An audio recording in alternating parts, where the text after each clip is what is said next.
오늘 저희가 스가랴서 8장 14절부터 23절 말씀 묵상합니다. 스가랴를 크게 두 문단으로 크게 두 부분으로 나눈다면은 1장부터 8장까지 그리고 9장부터 14장까지 이렇게 나눌 수가 있다고 여러 번 말씀을 드렸는데, 오늘 그 8장의 마지막 부분, 이제 제 1부가 이제 이렇게 마무리가 되는 그런 본문을 저희가 묵상합니다. 6장 끝까지 8개의 환상을 하나님께서 하룻밤에 이스라엘에게 보여주시고, 그것을 통해서 이스라엘 백성들을 격려하시고 다시 정말 믿음을 이렇게 북돋우시는 그런 여러 가지 다양한 말씀들을 해주셨는데, 이제 9장부터 나오는 그런 종말에 훨씬 더 종말에 이제 집중된 그런 예언의 말씀이 나오기 전에 7장부터 8장까지 베델에서 사람이 와서 우리가 계속 금식을 해야 됩니까? 5월에 금식을 해야 됩니까? 라는 질문으로 시작되어서 금식과 관련된, 또 더 나아가서는 이 이스라엘 백성들이 어떻게 정말 그들의 마음속에 마음 자세를 새롭게 하고, 이렇게 눈에 보이는 성전을 짓는 것도 그들의 회복이지만 그보다 더 정말 중요한 그들의 마음의 회복, 그들의 정말 바깥으로 보이는 어떤 그런 부흥보다는 심령의 새롭게 됨, 심령의 부흥을 더 강조하는 그런 내용을 7장부터 8장까지 더 강조하고 있는 것을 볼 수가 있습니다. 그것을 두 가지로 하나님께서 말씀해 주셨어요. 그렇죠? 우리가 7장에서는 어떻게 보면 부정적으로, 너네가 과거에 조상들이 이렇게 잘못을 했기 때문에 이렇게 하나님 앞에 심판을 받은 것이야. 너네가 계속 그렇게 하지 마. 금식만 한다고 되는 것이 아니야. 그러시면서 우리가 7장에 다시 한번 보면은, 너희는 진실한 재판을 행하며 서로 인애와 긍휼을 베풀며 과부와 고아와 나그네와 궁핍한 자를 압제하지 말며 서로 해하려고 마음에 도모하지 말라 라는 말씀을 옛 선지자들한테 통해서 내가 계속 얘기를 했는데, 너네가 그것을 계속 불순종해서 결국은 그런 결론에 도달했다. 그 큰 진노를 받게 되었었다. 그러니까 그것을 돌이켜라, 이렇게 말씀하셨어요. 그렇죠? 그런 불순종 때문에 하나님과 이 백성들 간에 엄청난 그런 트라우마가 생긴, 그렇죠? 그런 정말 하나님께서는 그들을 심판하실 수밖에 없었고, 그들은 그 심판 때문에 나라가 망하고 성전이 회파되고 바벨론으로 끌려가서 70년 동안의 그런 정말 종살이를 하게 된 것이다. 그러나 이제는, 그러시면서 그 다음 부분으로 부정적인 것뿐만 아니라 이제 너네가 거기서 돌이켜서 하나님 앞에 돌아오면, 제대로 살게 되면, 순종하게 되면 너네 앞에 기다리는 미래는 이렇게 찬란하다. 그렇죠? 그 얘기를 이제 어제 8장부터 말씀을 하셨어요. 그렇죠? 그래서 이 성읍이 진리의 성읍으로 될 것이고, 이 산은 성산이 될 것이고, 내가 다시 돌아와서 너희들을 그렇게 만들 것이다. 너네는 그것이 정말 꿈에도 생각하지 못하는 일이겠지만 나한테는 그것이 아무것도 아니다. 그렇게 말씀하시면서 온전한 회복을 어저께 우리가 8장의 앞부분에 말씀을 하셨어요. 그리고 모든 것이 변할 것이다. 그렇죠? 그래서 내가 이 땅에 임하기 때문에 하늘의 이슬도 다시 내릴 것이고, 만물이 정말 그런 열매를 낼 것이고, 그렇게 이제 말씀을 하시면서 이제 그 말씀에 대한 결론으로 이제 14절부터 오늘 23절까지 하나님께서 말씀하십니다. 내가 전에는 너희 조상들의 불순종 때문에 경노하여서 그들에게 재앙을 내리고, 그것을 내가 아주 정하고 그 뜻하고 뉘우치지 아니하였다. 그렇지만 이제는 내가 그 모든 것은 이제 복역의 기간이 끝났으니까 이제는 예루살렘과 유다 족속에 은혜를 베풀기로 뜻하였다. 그래서 이제 너네한테 새로운 시대가 열린 것이다. 그렇게 말씀을 하십니다. 그것을 만군의 여호와가 이같이 말하노라. 다시 한번, 그죠? 어저께도 우리가 6번이나 반복되는 그 이야기, 오늘 이제 7번째 또 듣습니다. 우리 이 구약의 말씀을 통해서 우리가 하나님이 어떤 분이신가를 이렇게 보게 되죠. 배우게 됩니다. 하나님께서는 재앙도 내리시는 분이십니다. 그렇죠? 그리고 은혜를 당연히 베푸시는 분이시도 하시죠. 다시 말해서 이 두 부분은 어떤 하나님이 다른 모습이 아니죠. 하나님은 한 분이시고 하나님의 성품은 하나죠. 그렇죠? 이 두 가지의 모습은 사실 언약에 충실하신 하나님의 모습을 보여주고 있습니다. 그 이야기는 우리가 신명기에서 이미 나왔어요. 그렇죠? 우리 모세오경에서 너네가 이 말씀대로 나의 이 말대로 잘 따르고 순종하는 백성이 되면 너네가 거룩한 나라가 될 것이고 제사장 나라가 될 것이고 거룩한 백성이 될 것이야. 순종하면 너네가 이렇게 복을 받을 것이고 불순종하게 되면 이 언약에 따라서 이 법조문에 따라서 너네가 이렇게 심판을 받고 벌을 받고 저주를 받게 될 것이다. 들어가면서도 복을 받고 나가면서도 복을 받고 이런 표현이 나오는데 그렇죠? 너네가 들어가면서도 저주를 받고 나가면서도 저주를 받을 것이다. 그렇게 말씀하셨어요. 그렇죠? 한 하나님께서, 같은 분께서 그렇게 열심을 품고 언약을 충실하게 이행하시는 모습으로 이 백성들의 태도에 따라서 그런 양쪽의 결과가 임할 것을 말씀하셨습니다. 그래서 우리 하나님은 거룩하신 분이십니다. 그렇죠? 거룩하신 분이세요. 우리 하나님을 내 멋대로 생각해서는 안 돼요. 내가 좋아하는 쪽만 강조하고, 그렇죠? 불편한 것은 계속 숨기고 무시해서 좋을 거 하나도 없습니다. 그렇죠? 내가 내 손가락으로 하늘을 가릴 수가 있겠습니까? 내가 하나님께 맞춰야 될 줄로 믿습니다. 그렇죠? 우리가 하나님이 어떠하신 분이신 것을 우리가 거기서 알아서 하나님 앞에 그런 하나님을 우리가 알고 잘 믿어야죠. 하나님께서 이 백성들을 죄악을 물으셨어요. 하나님께서 그들의 죄악 때문에 경노하셨어요. 우리가 이사야서 1장에 나오지만 오래전부터, 그렇죠? 이들이 망하기 전부터, 오래전부터 이사야가 아수르와 바벨론 제국의 그 틈바구니에서 이 나라가 북이스라엘과 남유다가 헤맬 때 이미 하나님께서 말씀하셨어요. 그렇죠? 너네가 동물의 제사는 계속 드리고 예배는 계속 드리고 성회를 계속 드리는데 또 동시에 악도 같이 행하고 있다. 너네가 바로 소돔의 백성이고 고모라의 백성들 아니냐. 이렇게 신실한 성읍이 이렇게 어떻게 타락할 수가 있겠느냐. 그렇게 정말 하나님께서 이런 많은 선지자들을 통해서 질타를 하셨어요. 그런데도 그들은 계속 듣지 않고 그 죄악을 계속 범하지 않았습니다. 그런 백성들을 향해서 하나님께서는 경노하셨습니다. 경노하셨어요.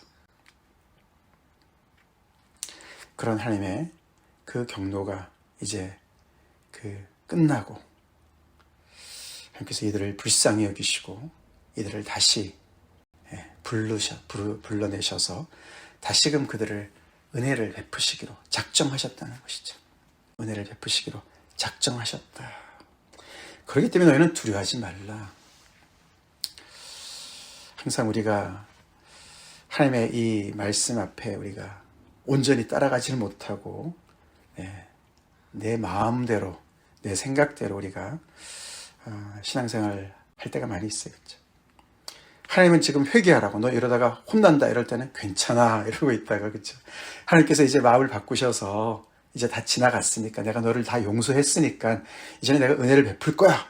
그런데도 우리는 하나님을 두려워합니다. 그렇죠?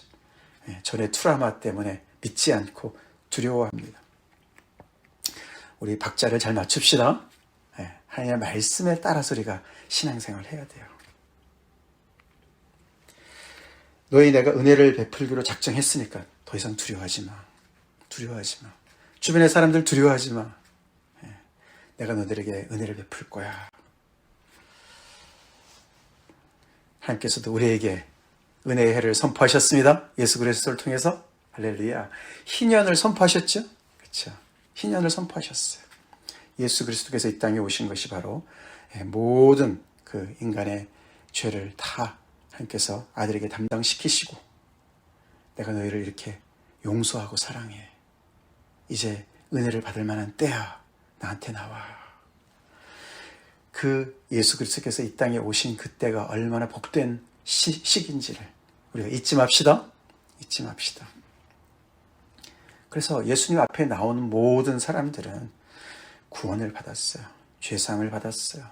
병고침을 받았어요. 그 하나님의 은혜의 그 타이밍에 맞춰서 하나님 앞에 나온 자들은 그렇게 은혜를 입었다는 것이 두려워하지 말지니라. 하나님의 이 놀라운 사랑이 우리 안에 두려움을 내쫓도록 합시다. 트라우마에 그냥 계속 묶여서 과거에 살지 말자는 것이죠.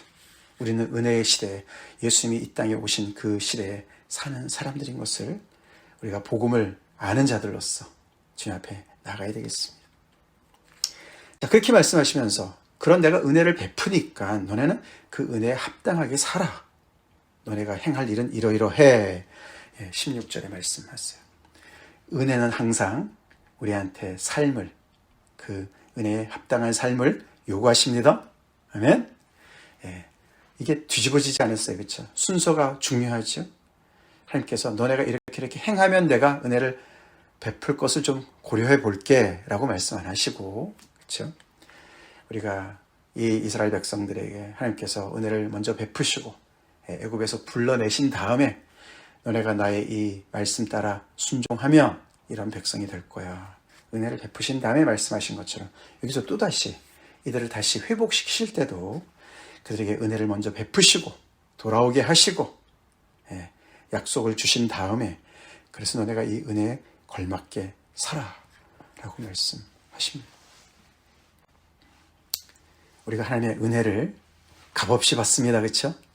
그렇다고 그것이 값이 없다, 값 없는 것이라고 해서 우리가 그것을 막대해서는 안 됩니다. 싸구려로 취급해서는 안 되죠. 그렇죠? 하나님의 은혜는 너무너무 값진 것인데 그것을 취하게 싸구려로, 공짜라고 싸구려로 우리가 생각해서는 안 돼요. 우리 예수님께서 우리에게, 예수님을 통해서 우리에게 주신 은혜는 예수님의 생명이 바쳐진, 그렇죠? 그런 귀한 은혜입니다. 너무너무 값을 매길 수 없기 때문에 값이 없는 거예요. 그렇죠? 세상에 귀한 것들은 값이 없어요. 근데 그 은혜는 우리를 이렇게 그 은혜에 구속을 하셔서, 그렇죠? 우리가 은혜에 걸맞게 우리를 살도록 하시는 말씀이라는 것이죠. 근데 그 행할 일이 하나님께 은혜를 입었는데 하나님께 뭘 하라고 말씀하실 것 같은데 그 얘기가 아니라, 그렇죠? 너희는 이웃과 더불어 진리를 말하며. 하나님의 은혜를 받은 자들은 옆으로. 그래서 이게 십자가예요. 그렇죠? 하나님으로부터 수직으로 우리가 은혜를 받았는데 수평적인 관계를 회복하라고 말씀하세요. 할렐루야. 그래서 서로를 어떻게 대하느냐를 말씀하세요. 그게 너네가 할 일이야. 은혜를 입었냐? 그럼 너네 서로를 잘 대해. 우리 이 말씀 잘 들읍시다. 우리도 예수 그리스도의 은혜를, 하나님의 은혜를 받은 자들로서 이 말씀 그대로 우리한테 적용이 되는 말씀이죠. 은혜를 입은 자답게 이웃과 더불어 진리를 말해라. 진리의 하나님의 백성이니까 서로가 옳고 그른 것을, 하나님께서 싫어하시는 것들을 버리고, 거짓을 버리고, 악을 버리고, 서로 진리를 말하고, 성문에서 진실하고 화평한 재판을 베풀고. 옛날에는 성문에서 재판을 열었죠. 사람들이 오가는 많은 거기에 재판 자리였습니다. 재판정에서 진실하고 화평한 재판을 베풀어라. 진실한 재판은 이해가 되는데 화평한 재판이 무슨 뜻일까? 그렇죠? 재판은 옳고 그름을 따지니까 거기서는 정말 칼날이 서 있는 그런 아주 공정한 재판을 하면은 너무나 두렵기만 할 것 같은데 거기에 무슨 화평이 있을까? 근데 이 화평이라는 단어는 이게 샬롬이라는 단어죠. 샬롬. 그 샬롬은 피스라는, 평화라는 뜻도 있지만 그것은 건전하다, 사운드, 건전하다, 건강하다, 그런 뜻이 있어요. 그러니까 이 재판이 병들지 않아야 된다는 것을 얘기하는 거예요. 사회가 병들면 재판이 병들지 않습니까? 뇌물수수, 그렇죠? 예, 가진 자들이 그렇죠? 이렇게 자기 마음대로 법을 엿가락 내리듯이 자기한테 맞추지 않습니까? 병든 증세죠. 그렇게 하지 말라는 거죠. 그래서 이 진실, 진리를 따라서 살게 되면 이 진리가 결국은 사회를 건강하게 만드는 것과 연결이 되죠. 우리 몸도 그렇지 않습니까? 그렇죠? 우리의 몸도 건강하다. 그 말은 말이죠. 이 하나님께서 지으신 우리의 이 자연의 이 물질 세계에서 어떤 그 질서가 잡혀 있는 것이죠. 그 질서가 무너지면 건강하지 못한 것이 되는 것이죠. 사회도 마찬가지라는 것이죠. 그래서 너네 하나님의 말씀 따라 살면, 진실을 따라 살면, 진리를 따라 진실되게 살면 건강을 회복할 거야. 그런 말씀이나 마찬가지죠. 그런 재판을 베풀으라는 것이죠. 마음에 서로 해하기를 도모하지 말고 악한 의도를 갖지 말고 거짓 맹세를 좋아하지 말라. 아까 읽어드린 7장의 얘기를 그대로 거의 반복을 하듯이 하죠. 이 모든 일은 내가 미워하는 것이다. 그래서 성전을 열심히 짓는 것도 중요하지만 중단된 것을 다시 재개하라고 어제도 말씀하셨지만 그보다 더 중요한 것은 너희들의 이 무너진, 이 건강하지 못했던 이 사회를 다시 회복하는 것이 진정한 부흥이다 라고 말씀하십니다. 그래서 우리 하나님 좋으신 분 아니십니까? 그렇죠? 좋으신 하나님이세요. 우리가 신명기 앞에 부분에도 보면은 너네 같은 이런 엄청난 이런 율법을 가진 백성 세상에 없어. 세상 사람들이 너네가 그 말씀 따라 살면은 깜짝 놀랄 거야. 와, 어떻게 이런 사람들이 있지? 그렇게 그런 말씀 나오지 않습니다. 우리 이렇게 귀한 하나님의 말씀을 아는 자들이고 받은 자들이고 이런 하나님을 모시고 살아가는 백성들입니다. 그렇죠. 그러시면서 18절에 결국 앞에 이제 베델 사람이 보낸 그 사람들한테 질문에 대한 답이 이제 여기 나오는 것이죠. 금식에 관련된 질문에 대한 답. 만군의 여호와의 말씀이 내게 임하여 이르시되 만군의 여호와가 이같이 말하노라. 넷째 달의 금식과 다섯째 달의 금식과 5월의 금식에 대해서만 물었지만 넷째 달, 다섯째 달, 일곱째 달, 열째 달의 금식 다 포함해서 그 모든 것들이 변할 것이다. 이제는 내가 은혜를 베풀기로 작정했기 때문에 다 변할 거야. 어떻게 변합니까? 기쁨과 즐거움과 희락의 절기들이 될 것이다. 할렐루야. 할렐루야. 하나님께서 은혜를 베푸시면 우리의 슬픔이 변하여 기쁨이 될 줄로 믿습니까? 우리 개인의 것뿐만 아니라 한 민족이 그들의 역사 속에 그런 아픔의 기억이 오히려 그 아픈 기억을 통해서 하나님의 은혜가 정말 더 새로워지는 그런 놀라운 정말 이 하나님의 은혜가 그 재앙을 뒤덮고도 남는 그래서 기쁨이 넘치는 즐거움과 희락의 절기로 바꿀 것이다. 하나님만이 하실 수 있죠? 하나님만이 하실 수가 있으십니다. 그렇게 하나님께서 미래를 꿈꾸시는 거예요. 너네가 이 정말 병든 이 너희들의 심령과 나를 향한 그 잘못된 생각들과 삶의 태도를 말씀을 따라 이 은혜를 하나님의 말씀의 이 약속을 따라 정말 믿고서 삶의 변화를 일으키고 살면 순종하면 이런 세상이 열릴 거야. 그러니 금식을 해도 제대로 하고 그렇게 말씀을 하시죠. 예배를 드려도 제대로 예배를 드려. 그러면서 너희는 진리와 화평을 사랑할지니라. 진리와 화평을 사랑한다는 얘기는 여호와를 사랑하라는 말씀과 똑같은 것이죠. 그렇죠? 예수님도 내가 곧 길이요 진리요 생명이시고 예수님도 평화의 왕이시죠? 평강의 왕이시죠? 결국은 하나님을 온전히 이 땅에 드러내신 그 독생자 예수님, 그 예수님의 모습이 결국 하나님의 모습이죠. 진리를 사랑하고 화평을 사랑하는 것은 하나님을 사랑하는 것이에요. 진리와 화평이 맞닿아 있습니다. 그렇죠? 우리가 화평하려면 진리를 좀 무시해야 되는 것 같지 않습니까? 대충 서로 살아야 될 것 같지 않습니까? 옳고 그른 거 따지다가는 다 헤어질 것 같지 않습니까? 근데 진리를 따라 살아야만 우리는 화평, 샬롬, 모든 사람들이, 사회 구성의 모든 사람들이 각자 하나님께서 지으시고 뜻하시는 그 자리에서 그런 삶을 살 수 있도록 서로가 조화를 이룰 줄로 믿습니다. 그것이 화평이에요. 가진 자의 진리, 왜곡된 진리가 얼마나 많이 있습니까? 자기의 이익을 위해서 권력을 남용하는 자들을 우리가 얼마나 많이 봅니까? 그 안에 무슨 화평이 있습니까? 이 세상의 질서에 화평이 있습니까? 우리가 오늘이 광복절 아닙니까? 광복절. 일본 제국주의에 의해서 침략을 당해서 온 나라가 그렇게 정말 신음을 했던 그 어려운 그 시절을 우리가 알고 있지 않습니까? 역사를 통해서. 그 안에 무슨 화평이 있어요.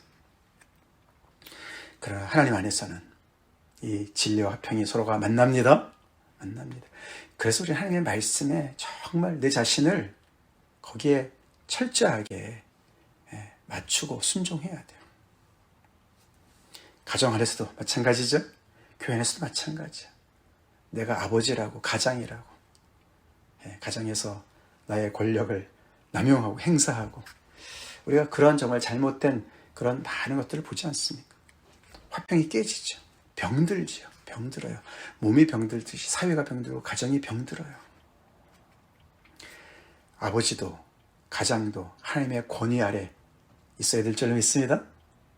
세상의 모든 권세자들이 하나님의 권세 아래 있다면 얼마나 참 이런 귀한 날이 오겠습니까? 그 얘기를 하시는 것이죠. 밑에, 그렇죠? 20절부터 23절까지 너네가 이렇게 살 때 놀라운 일이 벌어진다. 어떤 놀라운 일이 벌어졌습니까? 여러 백성과 많은 성읍의 주민들이 올 것이다. 여기 여러 백성과 많은 성읍들은 이방을 얘기하는 거예요. 이방 나라를 얘기해요. 전도가 따로 필요 없어요. 그렇죠? 이런 하나님의 놀라운 백성들이 그 말씀 따라 이렇게 순종할 때 하나님께서 그들 안에 놀라운 복을 주시고 그들 안에 정말 순종의 삶이 따라올 때 진리와 화평을 사랑하는 그런 사람들의 삶을 통해서 주변에 많은 사람들이 우와, 저 사람들은 뭐냐? 아까 말씀드린 대로. 그렇죠?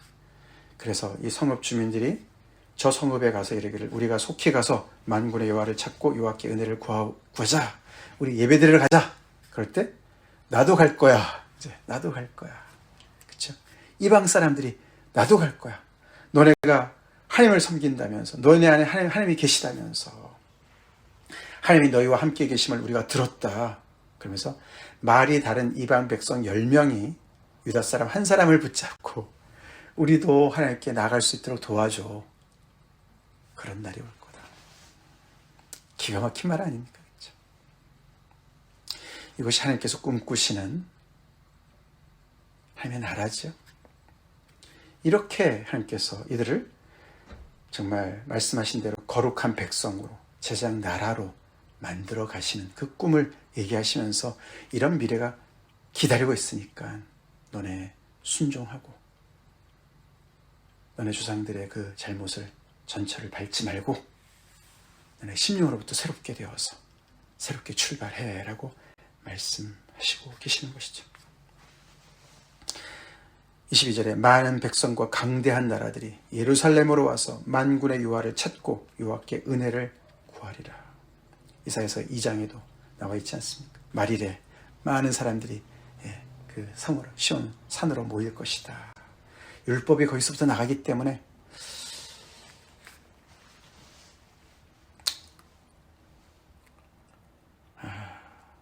이게 왜 이렇게 힘든지 모르겠어요. 그렇죠? 이게 왜 힘든지 모르겠어요. 이것이 이스라엘 백성들의 어떤 그런 향한 말씀인데 오늘날에 우리 신앙의 공동체, 믿음의 공동체, 교회에다가도 우리가 대입해 볼 수가 있겠고 우리 각자의 인생에도 대입해 볼 수가 있지 않습니까? 내가 예수 믿는 그 모습을 통해서 빛과 소금의 역할을 잘 감당해서 하나님 아버지 앞에 영광을 돌리는 삶을 살 때 주변에 아무리 하나님을 부인하는 사람이라도 많은 백성과 강대한 나라들조차도 너 하나님 너가 믿는 그 하나님은 도대체 어떤 분이냐? 나도 좀 가보고 싶다. 좀 알고 싶다. 우리 그렇게 되도록 기도합시다. 그렇게 되도록 기도합시다. 그게 교회의 모습이고 신앙 공동체의 모습이어야 합니다. 오늘날의 이스라엘 나라 있잖아요. 그렇죠? 지금 그 팔레스틴 지역에 있는 이스라엘. 그 나라가 이런 모습을 가지고 있습니까? 주변에 많은 나라들을 그냥 폭격이나 하고 말이죠. 오늘날의 많은 교회가, 한국의 교회가, 미국의 교회가 이런 모습을 가지고 있습니까? 교회만 보면은 오히려 예수님 못 믿겠다. 내가 예수님은 믿을 것 같은데 교회는 못 믿겠다. 이런 사람 얼마나 많이 있습니까? 그렇죠? 뭐가 잘못되다가 한참 잘못됐죠. 이사야서 1장 앞부분의 말씀과 비슷하죠. 그렇죠? 성회로는 계속 모이는데 예배는 계속 드리는데 그 안에 악이 함께 있어요. 악도 함께. 우리 그런 모습들 우리 돌아보고 회개하고 우리 안에 진정한 정말 부흥의 역사가 일어날 수 있도록 기도합시다. 다 같이 기도하겠습니다. 하나님 감사합니다. 계속되는 설의 말씀을 통해서 은혜를 베푸시며 이제는 두려워하지 말라고 말씀하시고 너네가 행할 일이 바로 이것이고 그럴 때 진리와 화평을 사랑할 때 이런 놀라운 일이 벌어질 것이다.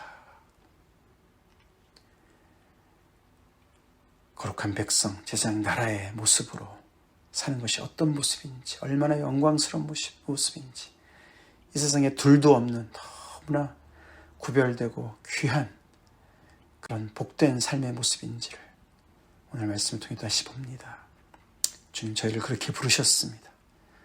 저희가 이 은혜에 걸맞게 살아감으로 오늘날의 그 정말 아버지 역할을 감당하는 우리 각자와 교회가 되게 하시고 오늘 이 땅의 지구상에 있는 모든 교회가 되게 하여 주시옵소서. 예수님 이름 받들어 간절히 기도 올립나이다. 아멘.